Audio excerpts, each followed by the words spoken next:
Hey, what's up, everybody? This is Tim Hart, branch manager of VanDyk Mortgage here in Fort Myers. Welcome to another episode of the Heartbeat for Realtors podcast. Thank you for joining us. Today, got another special guest from the Hero Nation Coaching, where Wayne Salmons was at for a few episodes. We brought in Kelly Kilmer. Kelly, how you doing? Great. How are you?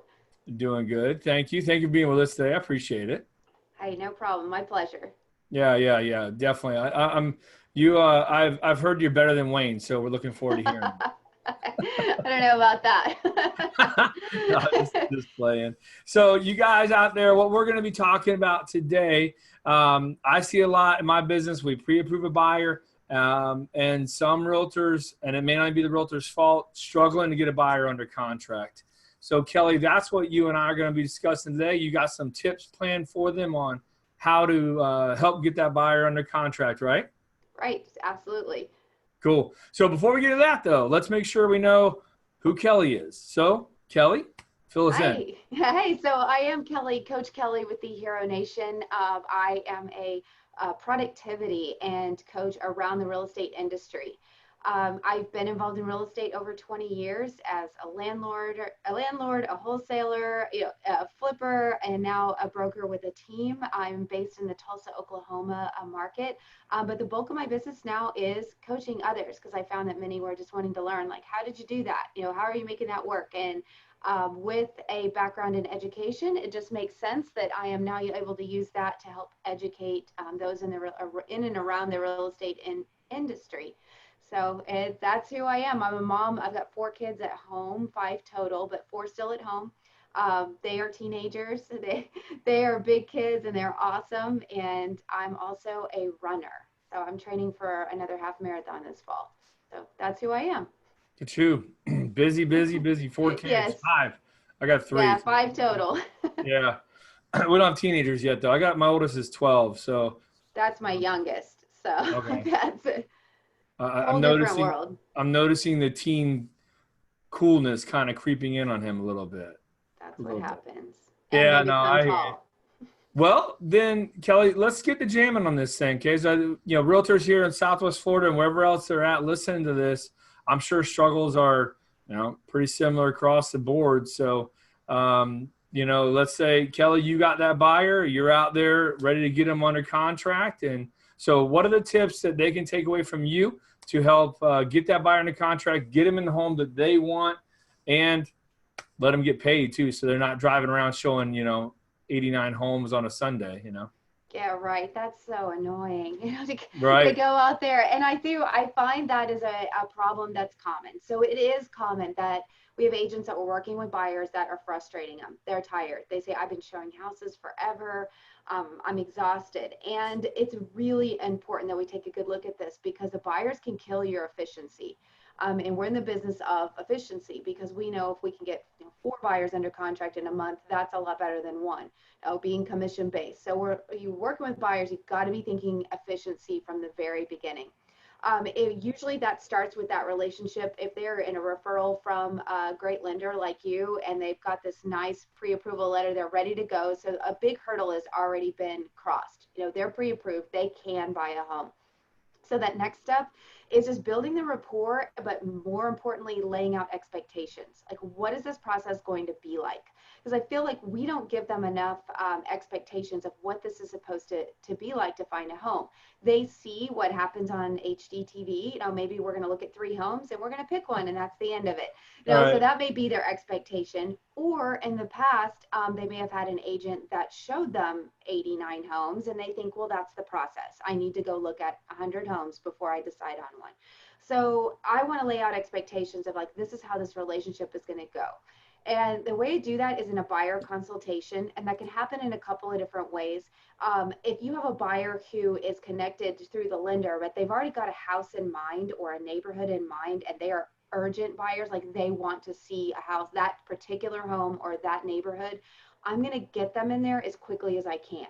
So that may even go ahead of a sit down buyer consult in the office. Because what I'm doing is I want them to be thinking about the motivation of the buying of the home ahead of sitting in an office with me, which sounds dreadful. They're like, oh, I have to go make an appointment, sit with this lady in some office, and it's all formal and scary. Then I've already been through all the pre-approval stuff, so I don't want to do anything else. So I want to get them in that home quickly. Now, while I'm there or shortly thereafter, there's going to be a buyer consultation. It's going to happen. It's just going to happen there. If they are not in the urgent mode and it's like, great, when can we meet? And their schedules are easy to coordinate, let's get them in the office to do that. I'm going to provide them with a little handbook that we put together for that, for the buyers. Helps us not have so many questions after the fact. They see it, and it helps us just kind of strategize how this is going to go. You can create your own thing, but it helps a lot to have it, because I know as an educator, people learn differently. Some are going to learn by me sitting here talking to them. Some are going to learn better by seeing it in writing, and that helps a lot. They have something to take with them. But the question I usually get is like, well, what does it say? Like, what are you going to say to them at that point? You know, what's going to make them want to move? Really, the expectations are going to be like, how are we going to search for properties? I'm showing value for me, because we all know a buyer can pop on the internet and search for homes. They have plenty of options to do so. And I want to make them from the very beginning clear that my service is bigger than taking out a key and opening a door. So I don't want them to think, oh, I have to go over to some website and pick some houses, and then I'm going to decide which ones I want to see, and now you are going to go open doors for me, and that's your purpose. I want them to know that, no, the purpose here is totally different than that. So I lay out that expectation of, I'm going to listen to your needs.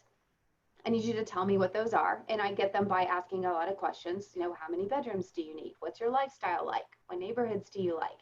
You know, those questions, laying them out there for them. And then I'm going to say, you know, and then once we get the big picture, I'm going to do some work for you, which is I'm going to go into our system. I'm going to go and network with my agents. So system being the MLS. I hate to just throw out MLS because they don't know what that means. Like, what does that mean? A lot of them don't. So I was like, no, we're going to go into our system, our database of homes that are available. I'm going to network with my other agents, and I'm also going to look for you for other homes that may not be in that system. So what I'm saying is buy owners. I may be looking for off market, like pocket listings, things like that. I am showing them the value that you need to work with me. Now that I know about properties that you may not know just surfing the internet. So I've pointed that out. And then I'm going to lay out the expectation of how many homes we're going to look at. You know, what we can expect to do. So there's two big numbers for me.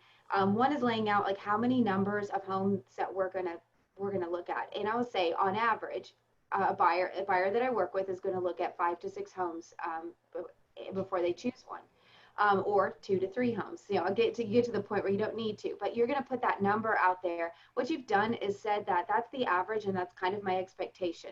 If you lay it out at the very beginning, when you get to home 7 or 8, they start feeling bad, because nobody wants to be like abnormal. We all want to be like in the mix, you know, either we're normal or we're better than normal.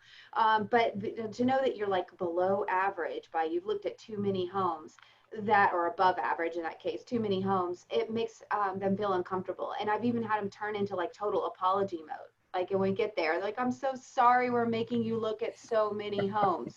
And I'm like, oh yeah, it's been 8, you know, it's like 7 or 8. It's like I just laid that out. But if you hadn't said that, they may not feel that way until you get to home number 50 or home number 70. You know, then they might go, oh, I feel so bad that you're looking at so many homes. Now, so I've laid that out there. The other thing is the expectation of homes in general. So they've given me a list of the things that are important to them, and then I've asked them really good questions to narrow down, because I know my market. So I'm asking, you know, things like, well, if you didn't get this, would you give up that to get this? You know, if you do, you know, give up something if you were a little further out from that location of central, you know, just kind of feeling out what they're okay with and what they're not. And once they kind of lay that out, then I explain, you've given me 10 points. Say they've given me 10 criteria that they would really like in their perfect home. And then I ask them to go ahead and make an agreement with me that if we find a home that's hitting 7, maybe 8 of those points, that we should be making offers. what that does is let them know that there's no perfect home out there. And I use a script all the time. You're like, you know what? I've known many people who custom built a home from the ground up. They built this thing, you know, they sat there with the architect, they sat there, built everything just the way they wanted. And then they moved in and said, you know what? I wish we would have done this. Right. I wish we would have moved this and that. So even a custom built home is going to have, it's going to be an 8 out of 10. It's going to have things that aren't perfect. So I just want to get that expectation out of their head that there's some kind of perfect unicorn sitting out there that has every single thing that they want. So Yeah. I that love lays it that out. 7 to 8. I love that once it hits the 7 to 8 points out of the 10. Right, Like that's pretty good because you're like, hey, you the house, you love this. Like nothing's going to be everything you want. right. Yeah, I like that. That's a good line. And it makes them think that about making offers. I'm already talking about making offers. I'm giving those commands, getting in their head that that's the purpose of what we're doing. We're not watching a TV show. We're not wasting my time all weekend. We're This going isn't your to, hobby. no, I was like, this is my job. And this is why that we're working together is because we're going to make offers. We're going out to look at and make offers, not browse at homes. They're two Right. different things. So it's from the very beginning, I'm using that language. We're going to make offers. We're going to, we're going to be efficient with this. This is about how many homes we'll expect to look at. And sometimes, a lot of times, it's less than that for me. It's a lot less. They're going to look at a couple homes and they're good to go because they've figured it out. But just laying that expectation out there from the very beginning, like All right. we're gonna make an offer. We're gonna buy a home. Let's do it. I like it. Let's do it. So I say from there. So once you've done your consultation and you've laid out the expectations, you've got them set up on some kind of search in your system, and I highly encourage that. Don't wing it.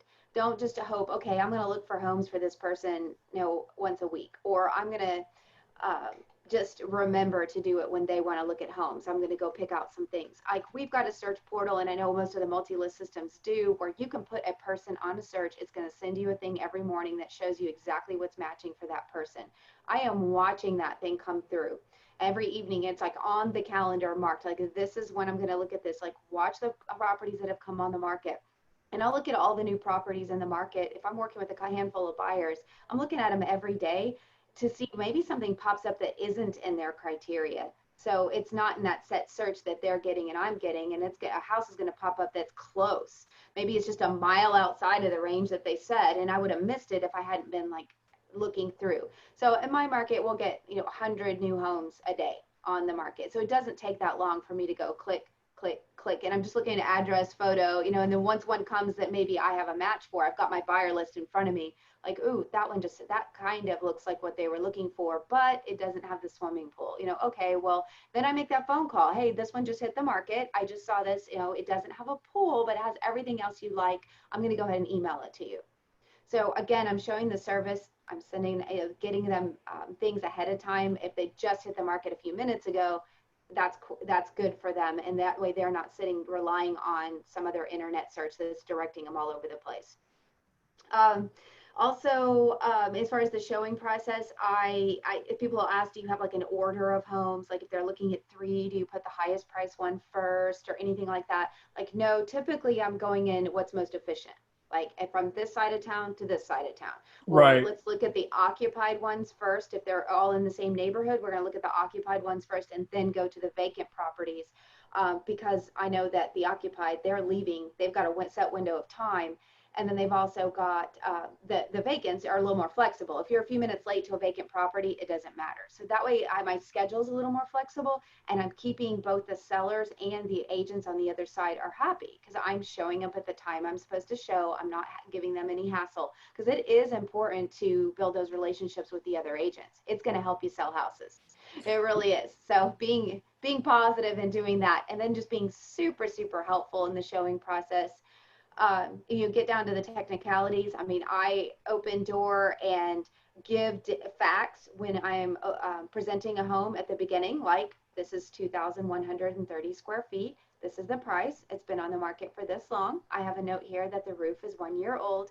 I'm giving them just facts, no opinions. Like, I am not going to go out there and go, oh, wow, this blue living room is fantastic. You know, they may hate blue. So I'm losing credibility with them if I'm saying that. I'm not pointing out faults either at that point. Just facts, and let's go take a look at the property.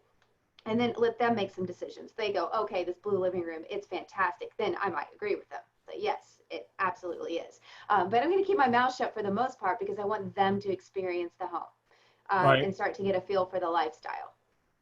Question for you. Yes. So, I've always thought something that's really unique as a consumer, and I've heard it and seen it in this business as well.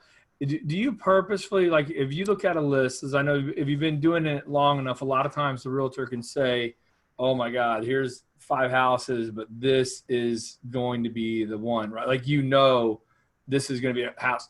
Do you purposely show that one middle to end and make sure it's not the first house? Because it feels like people if the first house they walk into is the absolute one they love, they almost always wonder what else is out there.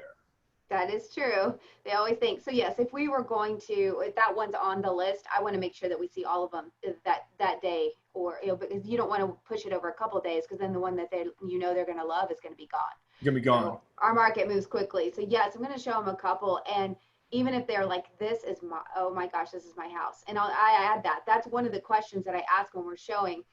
If they're like, oh gosh, ugh, this kitchen, what are we going to do with that? If they're saying that right away, then I'm going to look at them and ask the question, is this your house? And if they're like, no, then let's get out of here. Yeah, it's like, let's keep moving. I don't need them to complain about the whole house. But if it is their house, they say, yes, we've looked at it, and they're like, yes, this is our house. This is amazing. I'm going to still finish that list for exactly the reason that you said. I encourage them. I'm like, okay, great. I will start working on getting an Okay. offer for together for this. I can send back, I have an assistant, which is helpful. I can send back an address or something and say, hey, start prepping this up. And in the meantime, let's go ahead and look at those other three, because I don't want you to ever wonder what if. So you You would know, start the offer process while going to the other couple houses you had laid out. sometimes, yes, just because I had that assistant. Now, when I was by myself, this happened a couple of times. I would have all the offer documents with me with that property because I knew it was theirs. I knew that that was the one they were going to fall in love with. And so when they're like, yeah, we really love this house, I'm like, great, I've got your offer ready to go. What do you know? Yeah, like, I knew you were going to love it. So I Right. brought my paperwork. Let's get it Okay. done. Let's head over to Starbucks or wherever and get this signed. That way, because I've seen that happen too, where there's that gap of time where, like, okay, well, let's go look, we'll go ahead and sign some offer paperwork in the morning. And by the time morning comes, that property's gone, or they've talked themselves out of it. Yeah. I So, mean, like, and nope. that's one thing we try to do on our end as a lender to help, and because it's, sometimes you got to be able to juggle you advising the buyer and then not being pushy at the same time. But in reality, like, we really are trying to give them the best advice possible to say, like, hey man, you find a house you like, one, don't lowball the offer, be Yes. serious, be serious about it. And then two, hurry up, because it just happened yesterday. I was at a realtor meeting and talked to the realtor about this buyer she's going to send me, and she's like, yep, house is gone already. And that was like Yeah. the day before. And so, I Yep. mean, these houses don't last, and these buyers got to move on them. Yep. They got to move if you're going to do it. Oh, I'm going to think about it overnight. Well, the guy who saw it yesterday, who's going to think about it overnight, is going to make the Right. offer today. Right. So we Or got to someone meet more them. serious walked in and just did it. Yep, got to pull the trigger, and you have to be ready. And then, like you said, it's never pushy. But I just ask the question: is this your house? Like, yes. And you mentioned the lowball word, which I'm glad you did, because that's something that we do get buyers that they're ready to negotiate. Like, they think that there's this huge gap in every Right. price that we're going to negotiate, and we're going to go low, and we're going to meet somewhere in the middle. I kill that every time by showing them Good. in that presentation at the very beginning. I show them the data for our market. I was like, I know it's been a couple of years since you bought a home. I wanted to show you something because something's changed. Because I bought my first home over 20 years ago, and you did offer low and you're going to negotiate. People don't do that anymore, but a lot of times they don't understand, or they're the buyer who's taking advice of a parent or a grandparent who hasn't bought a home in several years, which we all know. And I've got to show them this is just data. It's not me being a jerk going, hey, you should offer higher. Because they think I'm saying that because I want a commission. They think I've got commission breath. Like, no, that's not it. No, here's the thing. I just show them the facts. In our market, homes sell for 98% of list price on average. Here it is. In that neighborhood you're looking at, here's the data. If I show them that, they're not going to offer 70%. And if they do, they have to be prepared to just lose it. They have to know. It's like, here it is. Like, this is the expectation of the sellers in this neighborhood because this is the trend for the last 5 years. They sell for 98% of list price. So, and back to motivation, and you did say you wanted to be in this neighborhood before school started, and I don't want you to miss out on that opportunity. So let's make a strong offer, get your kids in the school district, and get it done today. And they'll do it because it's not pushy because I want the price up. I don't care. $50 in commission is not why I'm doing it. The reason I'm doing it is I want to get them to what they told me they wanted, which is to be in that neighborhood. And if I can show the data to prove it, we're done. Yeah, and how depressing for these buyers to lose out on the house that they wanted over a couple $1,000s. I remember we had just a personal story when this was 2 houses ago for myself, and like I walked through it, and like I felt like I was walking through my wife's brain. Like it was like everything she ever described. I was by myself. I'm like, oh my God, this is like she created this whole house. And anyways, long story short, we get into price negotiations or whatever, and they came back to me. We need the highest and best, and like I was literally hemming and hawing there over like, I don't know, it was like $3,000 or something. And a guy, kind of a mentor guy for me, his name's Jack Soloway. He told me, he goes, Tim, are you really going to lose your wife's dream house over $3,000? Right. And I was like, done. Oh, God, you're right. Put it in the monthly payment when it comes down to that, too. And I rely on my lender partners quite a bit for that because I'll say, hey, can you run this right quick and see what their payment would be with $3,000 more? And they're like, yeah, it's $20 more a month. Right. Right. So when I call them and go, are you willing to pay $20 more a month to be in this one compared to this one? I'm like, yes. Okay, great. Let's do it. Yeah. And I think it's great, Kelly, for you to be able to work. And I'm going to, pump back to the realtors I deal with as well. I love it when we can get together and make offers happen like that. Like, for you guys to use your vendors, whether us, title, any of these people to help you guys get these people under contract, and also understand that it's not all about us getting paid. I mean, yeah, we're here to get paid, but like, it's the service we're adding. We all like get a closing table and hug and laugh and have a good old time while they move into their house. That's right. We're a team. Amen. I got you off track there. I'm sorry. Oh, no, you're great. And that's so true. That's a whole other podcast. We can talk about business referral networking partners because that's how I built my business. And we'll talk about that later. Yeah. But making, so those offers, you want them to be strong. You talked about the multiple offer thing, that happens a lot in a lot of markets. You're always going to be asked for the highest and best. You've got that happening. Escalation clauses are not a bad thing. If you've got that expectation up front that they're willing to go to here, it's like, let's do it. If you can put that escalation clause in there, that'll help you get offers. And then this is the personal side of it. Don't be a jerk. Like, if you want your buyers to get homes, be nice to every agent you come in contact with. Be nice to every seller you come in contact with. Sometimes we come in with sellers are leaving and we're getting there. You just shine it up at that point. If you are nice to everyone, no matter how they act towards you, you will get more offers accepted because the agents on the other side will know. They're like, that one's a professional. She's brought us a strong offer. Let's take that one. If there's a choice between two offers that look the same in money, they're going to start advising. They do. So I tell everybody in your world, and our industry is known for people that are just jerks. I tell you, we know there's plenty of it out there, and don't be that person. Always be the nicest, calmest person in every transaction, and it will help you get more offers accepted. Well, and again, like it's pretty funny you bring that up because like I see it.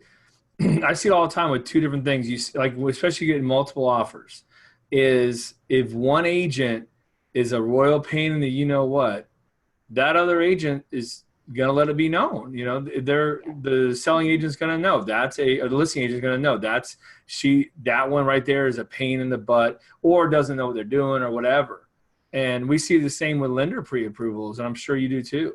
Mm-hmm. You know, some of the larger box banks or someone with a bad rep in your town, that pre-approval rolls in with, compared to someone else's that you've closed deals with all the time, you know, we know who's getting the offer there. Yeah. Yes. VanDyk. Exactly. Yeah, so true. It's also about the relationships. Yep. So, wrapping up with the buyers, just overall. So the buyers are going to be more time consuming than sellers. When you go into it, you just know that. If you set up those expectations up front of what this experience is going to be like, it's so much more helpful the whole way. And I said, you're going to build relationships with the buyers. They're going to respect you. They're going to want to refer you. It's good stuff. So once you get that offer in and it's accepted, you know, you're doing the same thing. If it's a first-time home buyer, you want to keep the customer service high, great communication with the other agent, with the lender. That's going to keep everybody working and wanting to work with you more. You get more buyers under contract from there. Love it. Killed it. Good job, Kelly. Hey, no problem. You got anything else to add to that? Are you good to go? I say, yeah, that's it. So as a coach, I want to encourage you to take on those buyers, take on those sellers, become rainmakers, build teams, live your best life possible. So if you would like a free strategy session with me, if you have questions about anything I said today, or you want to just talk about something else real estate related, like I said, building teams, I work with realtors, lenders, transaction coordinators, you name it, anybody in and around the real estate industry, and sometimes a little bit beyond. So entrepreneurs in general, so I'm business coach. Those free strategy sessions, it's just let's talk out whatever that thing is that's hanging you up and see if we can come up with some solutions together. I'd love to help you with your business. So the way you do that is find me on Facebook, Kelly Garcia Kilmer. That's 3 names there, and we will have some links here along with this podcast too for you to do that. Or you can head on over to theheronation.com and sign up for a free strategy session there. So I'll get some links out for that too, but you can get access into my schedule, and I would love to talk to you. Oh, cool. Yeah. So like the About Kelly on here, I'm looking at it right now. Mm-hmm. The request free strategy session up in the top left corner. Just have them click that. That's the one. So yep, you can share that link just directly to that site right there. So that's good stuff. Yeah, I'll put it in there. And then Kelly, again, thanks. Appreciate it. I'm sure we'll be doing more of these in the future. You always have an open invite here. Anything to provide value to realtors, I'm down with. So appreciate you again being with us. And thank you everyone for out there listening. Appreciate you. Real quick, just a reminder, I got to throw a little shameless plug in here. Let's do it. Why not, right? 12 months business bank statement program. Okay, if you have a self-employed borrower out there and they want to buy a home, but they don't claim all their income on their tax returns, this bank statement program will allow them to be able to buy a home that they want, not that they have to settle for. They normally have to settle for a house for their tax returns. In this case, use their bank statements. We use the average deposits. Okay, so it allows them to buy a lot more of a house. They're happy. You're going to be happy. You'll be helping them out. So please give me a call anytime. I'll give you my cell phone number, 239-910-5668. Don't forget to subscribe to the podcast. Appreciate you guys listening. Kelly, thanks again. Appreciate you. Thank you for having me. I appreciate it so much. All right, cool. Well, everyone take care. Bye-bye.